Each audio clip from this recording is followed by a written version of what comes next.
If I could describe my perfect man, physically, it's Craig Tovey. He's 6'2". He's a combination between Jason Sudeikis and John Krasinski. He's got a penchant for deep conversation and a great sense of humor. Before I go further, by round of applause, anybody in this audience who has children? How many of you guys have children? Great, great, great. Okay. Now, out of everybody who just clapped, clap again if you were married when you had those children. Great. Okay. Now, how many of you accidentally got pregnant from a one-night stand with your friend Craig, and now you're co-parenting a 3.5-year-old? So just, okay. Well, boy, do I have a story for you.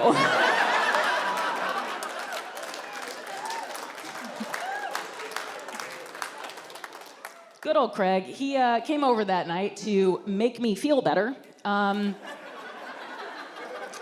it was a rough night for both of us. First off, he had 2 bottles of Coors Light, and I had 2 bottles of Chardonnay. So, a very different vibe going on. At one point during sex, he asked me to not throw up on him.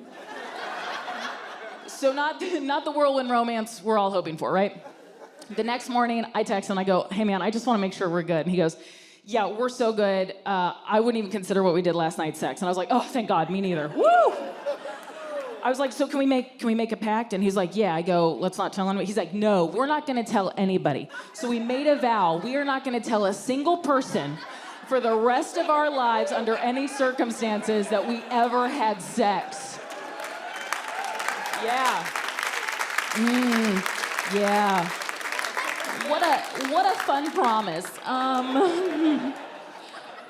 Because 3 weeks later, a late period, a positive pregnancy test, we were like, we're gonna have to tell a lot of fucking people, right? So here's the interesting thing about Craig and I. We both come from very conservative and religious families, and we both left them to pursue a career in entertainment and hedonism, okay? So this was not on either of our 5-year plans, okay? Now, Craig was supportive from the beginning. When I say supportive, he was like, I'm gonna support you. Whatever you decide to do, just make sure you make the right decision. Okay, I'm gonna support you. Like, that was him supporting me. Now, I didn't want to be a mom. I should say, I never wanted to be a single mom. I was raised by one. I saw how hard that was, and I was like, absolutely not, hard pass. Did my mom teach me how to make White Russians by the time I was 8? Yes, but other than that, not a lot of perks, okay? Yes.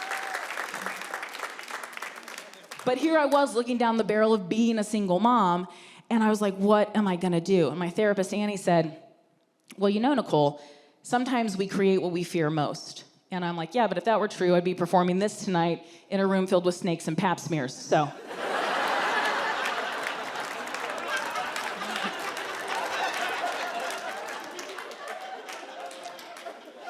Now, ironically, I took to pregnancy swimmingly, which surprised all my friends because I used to eat the morning after pill like they were Tic Tacs, right?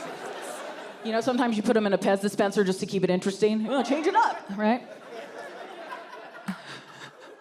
And I did have doubts. I had those thoughts in my head. I was like, I cannot have a baby.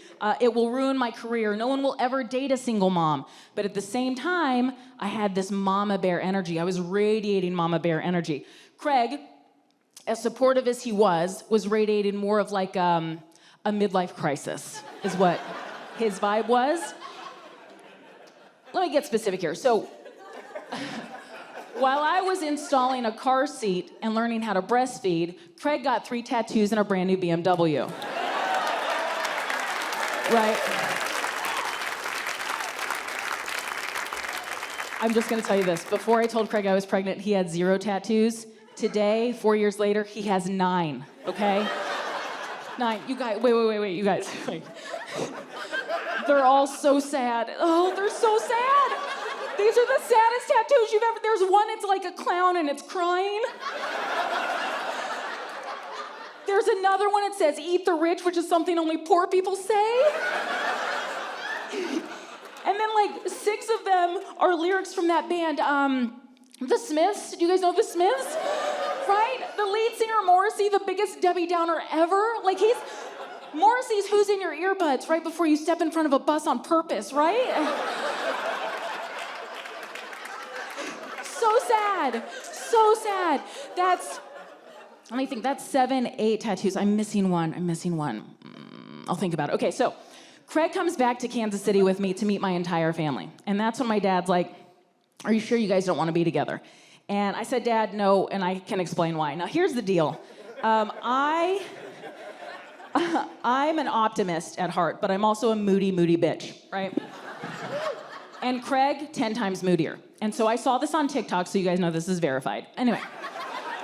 But I explained it to my dad, and I said, 2 moody people can't be together. A moody person with a non-moody, 2 non-moody, fine, but 2 moody people can. So I said, Dad, it's like putting 2 polarizing magnets together when they're too moody. And you can't, long term, you can't force it. It's just not gonna work. But for one night, if you bend one over, look at that, pregnant. Right?